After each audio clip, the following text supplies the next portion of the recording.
Hola a todos y bienvenidos a nuestro canal con Penny. Hola. Y yo soy Mary y hoy os traigo un cómic que me ha encantado, Lock and Key de Joe Hill y Gabriel Rodríguez. Es una novela gráfica de terror y fantasía oscura guionizada por Joe Hill, el hijo de Stephen King, pese a no compartir el apellido, y dibujado por el chileno Gabriel Rodríguez. Ha sido nominado a muchísimos premios del cómic y ha ganado varios de ellos, entre ellos, por ejemplo, el Eisner a Mejor Guionista por Joe Hill en 2011 o bien el British Fantasy Award por la Mejor Novela Gráfica. Es un cómic realmente bueno, tengo que deciros que hacía muchísimo tiempo que no leía algo que me gustaba tanto a todos los niveles, a nivel visual, a nivel de guión, a nivel de profundidad, de mitología, así que es muy recomendado, porque además es una serie limitada, por lo que no es algo que se siga publicando ad eternum, sino que tiene solamente 37 números que se publicaron entre el 2008 y el 2013 en 6 arcos argumentales que originalmente se publicaron cada uno de ellos en un cómic y cada uno de estos números se publicó originalmente en Estados Unidos por la editorial IDW Publishing, que se trata de un sello independiente de cómics muy importante por detrás de Black Horse e Image. Se ha publicado además un spin-off que se llama La Edad Dorada, pero que tiene muy pocos números, y además está proyectado publicar otros 2 spin-offs,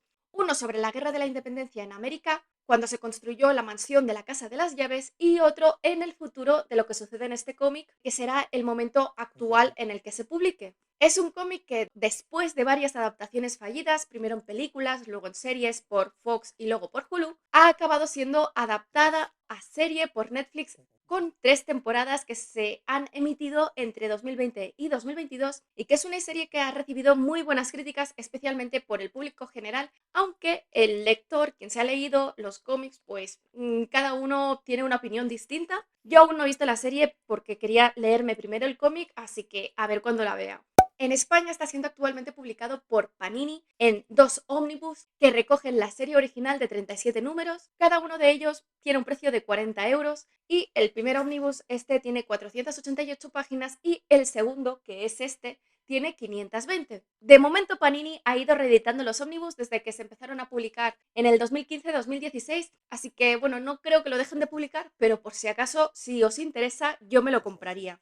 El primer ómnibus recoge los 3 primeros arcos argumentales, Bienvenidos a Lovecraft, Juegos Mentales y Corona de Sombras, y el segundo ómnibus los otros 3 arcos, Las Llaves del Reino, Mecanismos de Relojería y Alfa y Omega. Es un cómic muy adulto que además destaca porque sabe mantener muy bien el nivel a lo largo de todos los cómics. Para mí no hay en ningún momento pues trozos valle y de rellenos, sino que es un cómic que está muy bien planeado en todos los aspectos y no falta ni sobra nada prácticamente. Con respecto al guión de Joe Hill, es un cómic dirigido a un público juvenil adulto, ya que no solamente hay escenas de sexo y también muy violentas, sino porque la trama es especialmente compleja. De hecho, es una trama que recuerda muchísimo a las novelas de Stephen King en muchos aspectos, por lo que no quiero saber qué pasa en la casa de los King por las noches para tener estas ideas tan retorcidas pero a la vez tan brillantes. Y básicamente la historia gira alrededor de la mansión familiar de la familia Locke, la Casa de las Llaves, donde existen diferentes llaves mágicas con diferentes habilidades. Para poneros un ejemplo sobre las que se utilizan más, hay la llave de Doquiera, que permite al abrir una puerta ir a donde desees, como la puerta de Doraemon, algo que siempre he deseado. Luego está la llave de la cabeza, que permite abrir la cabeza de la gente y ver los pensamientos y manipularlos, o bien una llave que te permite convertirte en fantasma cuando cruzas una puerta en concreto. Esta premisa, que parecería de simple fantasía, que estas llaves puedan hacer esto, gira hacia la oscuridad claramente precisamente por el villano, Dodge, que como veremos es un villano muy bien construido y que busca unas llaves en concreto, la llave Doquiera y la llave Omega, para conseguir un objetivo que desde el principio preveemos que será terrible precisamente por los medios que utiliza. Utiliza estas llaves mágicas que parece conocer contra la familia Locke y todos los medios que tiene a su alcance para conseguir sus objetivos sin importarle a quien se lleve por delante. Aunque realmente no se nos desvela el funcionamiento real de la Casa de las llaves y el origen de estas llaves, así como el objetivo real de Dodge, del villano, hasta el arco cuarto y quinto, la verdad es que la intriga está muy bien llevada porque realmente da la información suficiente como para que no nos sentamos perdidos del todo y que queramos saber más. Precisamente por eso, como forma parte del cuarto y el quinto arco, no os voy a explicar nada de todo esto, sino que como es una reseña sin spoilers, os voy a hablar solamente de los 2 primeros arcos y de lo que se conoce allí. Joe Hill dedica además mucho tiempo en desarrollar psicológicamente a los personajes precisamente para que sean complejos, haciéndolos muy diferentes los unos de los otros y cada uno de ellos lidiando con las cosas que pasan de una forma distinta y que además todo ello hace que sean muy coherentes en sus acciones y porque hacen una cosa u otra. Realmente la trama de fantasía es muy imaginativa, por eso digo que no sé qué pasa por la cabeza de los King, y su mezcla con el terror y el costumbrismo te deja muchas veces el malestar y la inquietud necesarias para que quieras seguir leyendo para saber qué pasa, pero que a la vez sientas una desazón y temas qué es lo que va a pasar. Es una mitología todo esto de la mansión de las llaves, su generación y demás, realmente muy rica y compleja que junto a la trama que realmente está muy bien llevada y es muy interesante y al dibujo que es espectacular y que va muy bien porque a pesar de que utilizan un dibujo muy sencillo, es precisamente este dibujo sencillo prácticamente de dibujos animados que hace chocar el costumbrismo de este dibujo precisamente con las escenas inquietantes que suceden, tal y como hace Stephen King en sus libros, utilizando el costumbrismo para introducir estos elementos de terror y fantasía que de hecho, bueno, es la base del género fantástico. El villano Dodge es realmente complejo y cuando se llega al final y ves todo lo que le ha pasado, pues es un personaje que no es malo simplemente porque sí, sino que hay muchas cosas detrás y desde el principio tiene un retorcido sentido del honor porque está obsesionado con cumplir siempre sus promesas, aunque de una forma muy retorcida que no beneficia a la persona que le ha hecho las promesas. Y en este sentido me recuerda quizás pues al personaje de cuentos de Rumpelstiltskin, porque además es realmente implacable y cruel en sus acciones. Esta trama está además repleta de easter eggs, por ejemplo, con esto que os digo de Rumpelstiltskin, pero ya empezando con el nombre del pueblo en el que está la mansión de las llaves, que es precisamente Lovecraft. Las relaciones familiares además también están muy bien llevadas, tanto entre los hermanos, que son los verdaderos protagonistas, como con sus padres y su tío, así como cada uno de estos personajes sobrelleva el trauma de la muerte inicial del padre y se enfrenta a sus miedos, con las consecuencias que ello conlleva para el resto de los familiares. En cuanto a la narrativa gráfica, la verdad es que está muy bien llevada, es sencilla, pero a la vez facilita muchísimo la lectura y el ver la acción se lee realmente muy rápido, por lo que facilita además relecturas para descubrir más cosas. Y por otra parte, el dibujo de Gabriel Rodríguez, la verdad es que este ilustrador chileno es una pasada de cómo dibuja y cómo utiliza este dibujo que cuando lo vemos pues parece muy sencillo, con líneas sencillas, con los personajes como muy redondos que incluso recuerdan al dibujo limpio de Disney, pero que a la vez les pasan cosas muy malas y muy retorcidas y que es donde se genera este choque, esto que nos hace chirriar en la cabeza el ver un dibujo tan limpio y sencillo y las escenas que nos está viendo causándonos aún más horror. El diseño de los personajes está también muy cuidado, todos los personajes son muy diferentes e inconfundibles entre ellos, que esto siempre se agradece, y el hecho de que el intintado sea especialmente grueso le da precisamente este toque de dibujos, de cartoon, que no casa con la temática real del cómic. Hay que decir que la plasmación de las ideas locas de Joe Hill son realmente impecables y muy originales. Para mí, especialmente todo aquello que tiene que ver con la llave de la cabeza, cuando abren la cabeza de alguien, porque ahí es donde están las escenas más impactantes por la cantidad de cosas y detalles que aparecen y además normalmente con colores brillantes y muchas veces en una splash page que te estás un buen rato mirando para identificar las diferentes cosas que se ven en la cabeza. Precisamente el color de J Photos lo que hace es participar en el dramatismo porque a pesar de que el color es digital, está bien hecho y la paleta contrasta también con el dibujo porque no es de colores brillantes como se podría esperar de este tipo de dibujo, sino que se trata de ocres, de colores tierra y que únicamente utiliza los colores brillantes en ocasiones muy contadas. Los momentos en los que los personajes están siendo felices y que son bastante pocos. En definitiva, el color da este toque de dramatismo que el dibujo no siempre aporta y que sin duda es algo muy intencionado.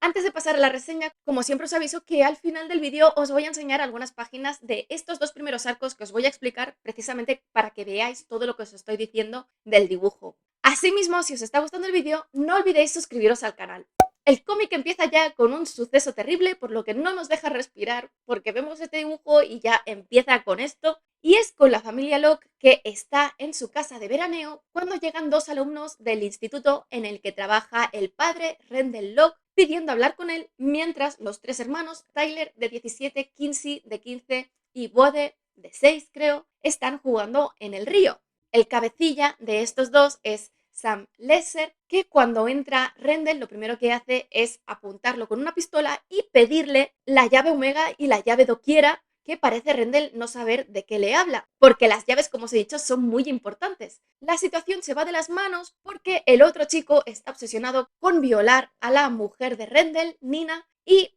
Sam se pone nervioso y acaba matando a Rendell disparándole en la cabeza. Habiendo sucedido esto, pues les interesa eliminar a toda la familia, pero los hermanos, que en este punto ya se han dado cuenta de que algo terrible ya está pasando, pues por un lado Kinsey coge a Bode y se esconden, y por otro lado Tyler, aprovechando su gran físico porque es como un armario, ataca a los asaltantes, matando a uno de ellos, al compinche tonto, con la ayuda de su madre, y dejando muy mal herido a Sam, que acabará detenido en prisión. Después de esto pasamos a la escena del funeral y después la familia se va a vivir a la casa familiar de los Locke, la mansión de la Casa de las Llaves, donde vive su tío Duncan solo. Cada uno de ellos gestionará el trauma del ataque con la muerte de su padre de una forma muy distinta, que además afectará a todos los ámbitos de su vida. Por una parte, Nina, la madre, necesita una muleta para poder moverse y irá bebiendo cada vez más alcohol para no pensar en todo lo que ha pasado, y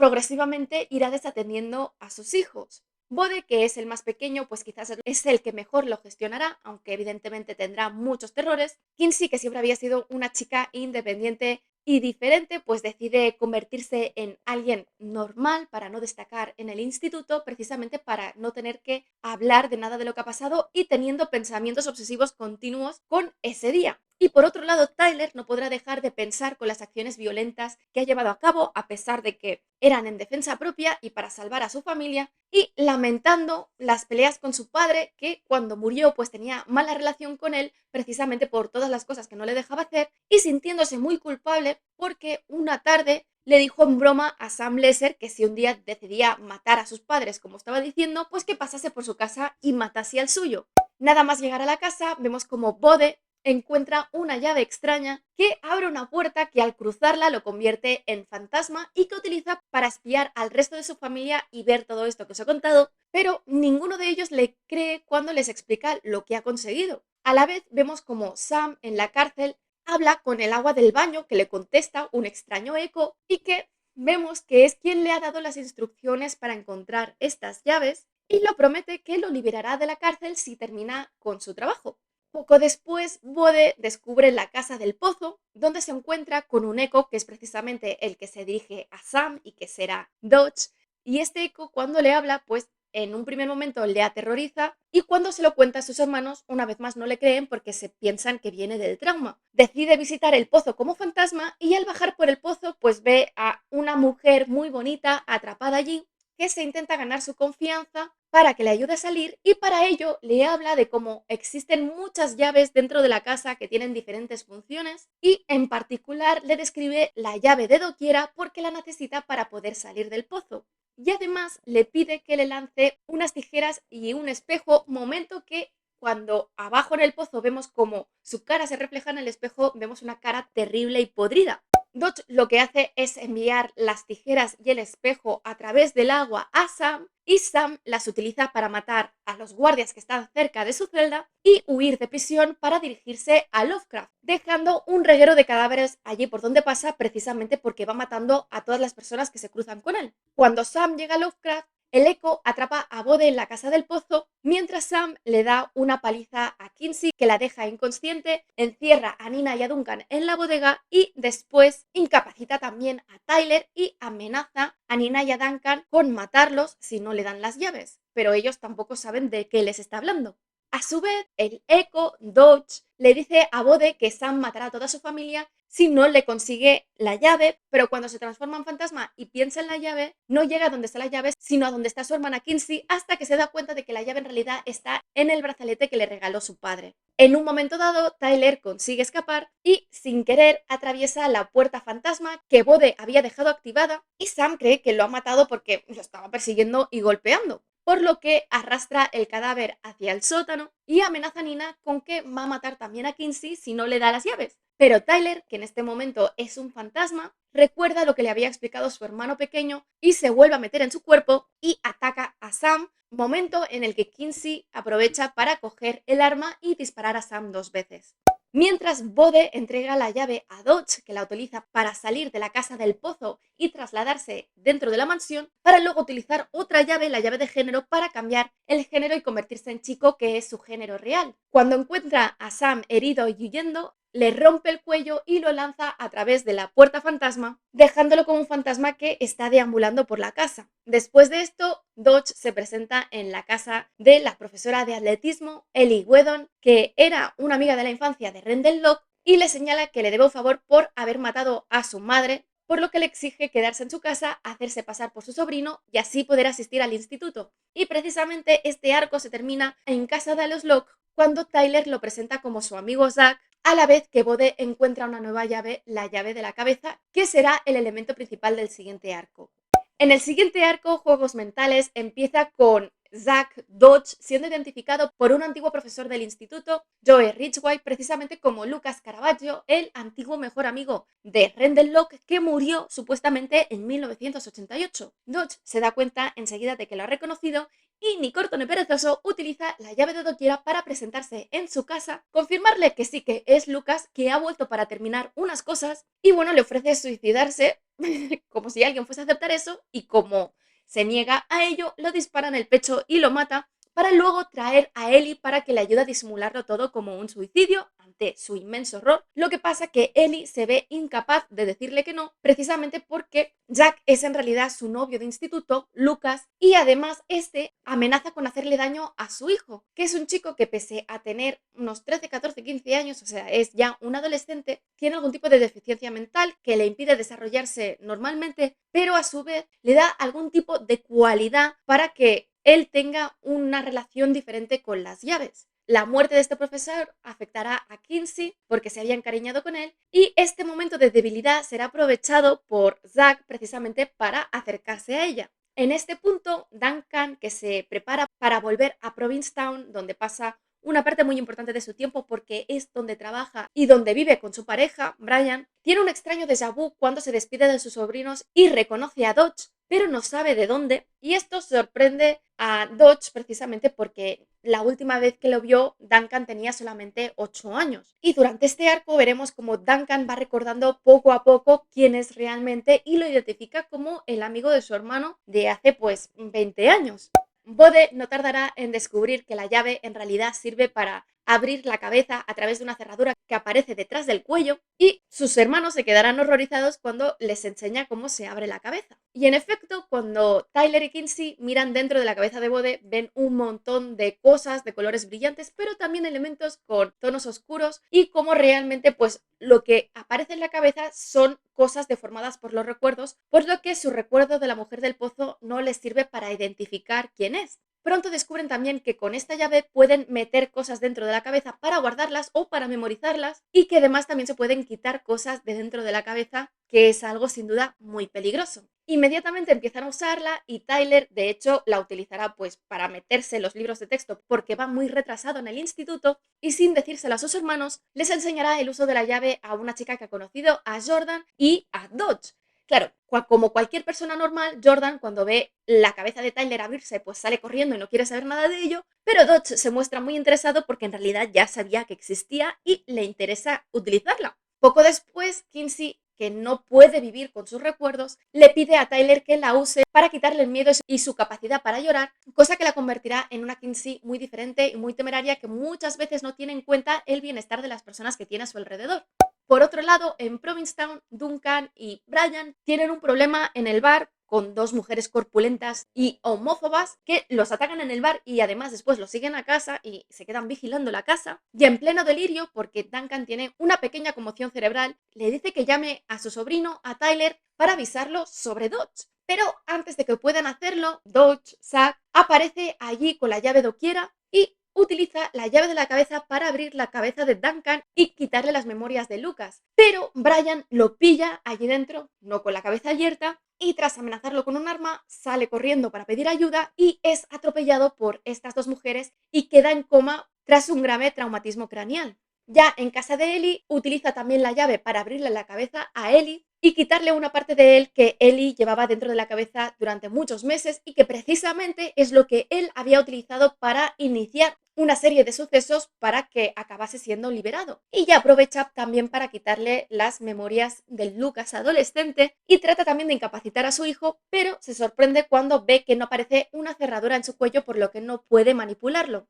Y aquí se termina el arco y a partir de aquí pues cada arco aumentará aún con más terror y magia porque cada vez aparecerán más llaves, vamos a conocer todo esto que os he dicho, el origen, los objetivos de Dodge y cómo los ataques de Dodge cada vez serán más violentos y agresivos porque está desesperado para conseguir sus objetivos, habiendo pasado lo que ya ha pasado en estos dos arcos. Así que, bueno, os voy a enseñar algunas páginas antes de cerrar este vídeo. Aquí vemos los ataques iniciales, cuando llegan a la casa de las llaves, a Bode utilizando la llave fantasma, cuando vemos la cara real del Echo, aquí vemos a Sam habiendo matado un autobús entero y esta ilustración que me parece genial, lo que hay dentro de la cabeza de Bode